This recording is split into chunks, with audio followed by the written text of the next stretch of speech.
നമസ്കാരം, കർമ്മ ന്യൂസിലേക്ക് സ്വാഗതം. തൃശ്ശൂരിൽ സുരേഷ് ഗോപിയുടെ വിജയം കുറച്ചൊന്നുമല്ല കേരളത്തിൽ അലയൊലികൾ ഉണ്ടാക്കിയിരിക്കുന്നത്.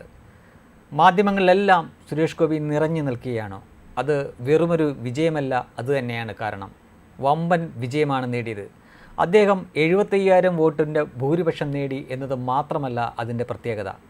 1,00,000 വോട്ടിന് പുറകിൽ കിടന്ന ഒരാൾ അതും മറികടന്ന് 75,000 വോട്ട് ഭൂരിപക്ഷം നേടി എന്നതിലാണ്. മാത്രമല്ല, തൃശ്ശൂർ മണ്ഡലത്തിലെ ഏതാണ്ട് എല്ലാ നിയോജക മണ്ഡലത്തിലും വ്യക്തമായ ആധിപത്യത്തോടെയാണ് സുരേഷ് പടയോട്ടം നടത്തിയത്. അതിൽ ഗുരുവായൂർ എന്ന ഒരു മണ്ഡലം ഒഴിച്ച് ബാക്കി എല്ലായിടത്തും ഇടതിനെയും വലതിനെയും നിഷ്പ്രഭമാക്കിക്കൊണ്ടാണ് സുരേഷ് ഗോപി മുന്നേറ്റം നടത്തിയത്. അവിടെ എത്ര മണ്ഡലങ്ങളുണ്ടായിരുന്നു എന്നും എന്തായിരുന്നു അതിൻ്റെ പ്രത്യേകതയും എന്ന് നോക്കാം.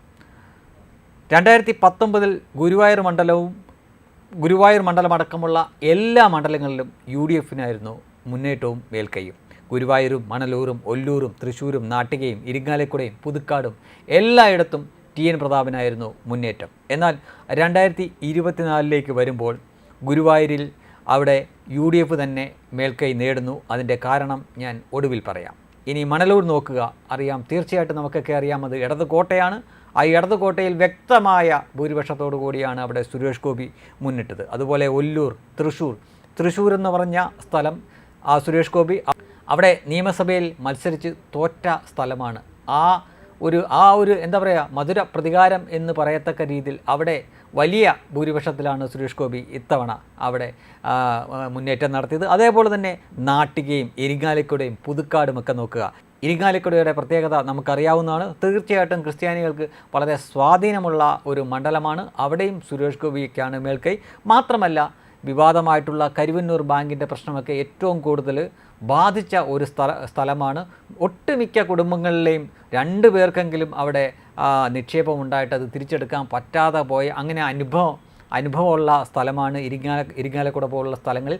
അവിടെ വലിയ രീതിയിൽ അതിനെ ബാധിച്ചിട്ടുണ്ട്. അവിടെയും വലിയ മുന്നേറ്റമാണ് സുരേഷ് ഗോപി നടത്തിയത്. അതേപോലെ തന്നെ തൃശ്ശൂരാണെങ്കിലും നല്ല ക്രിസ്ത്യൻ സ്വാധീനമുള്ള മണ്ഡലമാണ്. അവിടെയും ചുരുക്കി പറഞ്ഞു കഴിഞ്ഞാൽ അദ്ദേഹത്തിന് ഹൈന്ദവർ വോട്ട് കൊടുത്ത ഏത് അളവിലാണോ അതിൽ കൂടുതൽ ക്രിസ്ത്യൻ സമൂഹത്തിൽ നിന്ന് അദ്ദേഹം വോട്ട് സമാഹരിച്ചു എന്ന് കാണാൻ സാധിക്കും. ഇനി ഗുരുവായൂർ മണ്ഡലത്തിൽ ആരാണ് UDFന് വേണ്ടി നിയമസഭയിൽ മത്സരിക്കുന്നതും ജയിക്കുന്നതും എന്നറിയുമ്പോൾ ഗുരുവായൂർ മണ്ഡലത്തിൻ്റെ പ്രത്യേകത നിങ്ങൾക്ക് മനസ്സിലാവും. അവിടെ മുസ്ലിം ലീഗിൻ്റെ സീറ്റാണ്. മുസ്ലിം ലീഗാണ് അവിടെ സ്ഥിരമായിട്ട് ജയിച്ചുകൊണ്ടിരിക്കുന്നത്. ഗുരുവായൂർ എന്ന പേര് കേൾക്കുമ്പോൾ വിചാരിക്കും അത് ഹൈന്ദവ ഭൂരിപക്ഷമുള്ള സ്ഥലമാണ് എന്ന് വിചാരിക്കും. എന്നാൽ അങ്ങനെയല്ല. അവിടെ മുസ്ലിങ്ങൾക്ക് നല്ല സ്വാധീനമുള്ള സ്ഥലമാണ്. മുസ്ലിമായിട്ടുള്ള സ്ഥാനാർത്ഥികൾ സ്ഥിരമായിട്ട് നിയമസഭയിലേക്ക് മത്സരിച്ച് ജയിക്കുന്ന ഒരു സ്ഥലമാണത്. അപ്പോൾ ഇനി അതുകൊണ്ടാണോ എന്നറിയില്ല, ആ ഒരു മണ്ഡലത്തിലൊഴിച്ച് ബാക്കി എല്ലായിടത്തും വ്യക്തമായ ഭൂരിപക്ഷത്തോടെയാണ് സുരേഷ് ഗോപി ജയിച്ചു കയറിയത്. അതിൻ്റെ അർത്ഥം മുസ്ലിങ്ങൾ സുരേഷ് ഗോപിക്ക് വോട്ട് ചെയ്തില്ല എന്നല്ല.